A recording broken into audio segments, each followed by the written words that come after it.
ভাঙার কারণ হচ্ছে যে আপনার এই যে গতকালকে রাত্রে যে ভারী বর্ষণ হয়েছে, এই ভারী বর্ষণের কারণে পানি নিষ্কাশন না হওয়ার কারণে এইগুলা এই বাড়িঘর নিয়ে ভেঙে পড়েছে আর কি।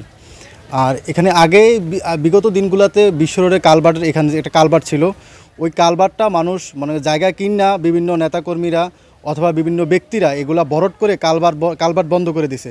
বন্ধ করে দেওয়ার কারণে এই পানিগুলা মানে নামার কোনো জায়গা নেই, না থাকার কারণেই আজকে এই পানি এই রাস্তার উপর দিয়ে গড়িয়ে ঘর বাড়ি, তারপরে এই যে মাছের খামার, গরু ছাগল, এগুলা সব কিছু নষ্ট হয়ে গেছে, বিলীন হয়ে গেছে।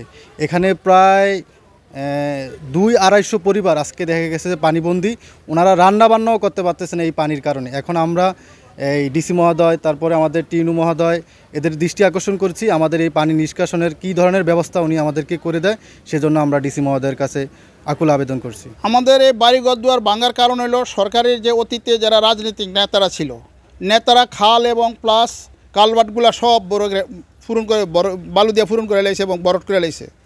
লাইতে যে দুই সাইডে দিয়ে রাস্তা এবং বিশাল এলাকা নিয়ে এই পানিগুলা আমাদের উত্তর দিকে গড়াইতেছে বাগাদি ইউনিয়নের এবং চৌরাস্তার উত্তর সাইডে।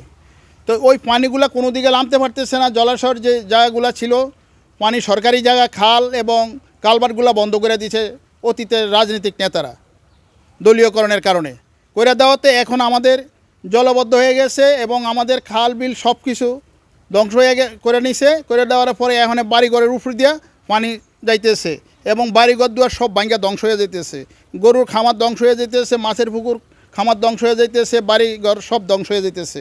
প্রায় 3-4 হাজার লোকের এই অবস্থা হয়ে গেছে।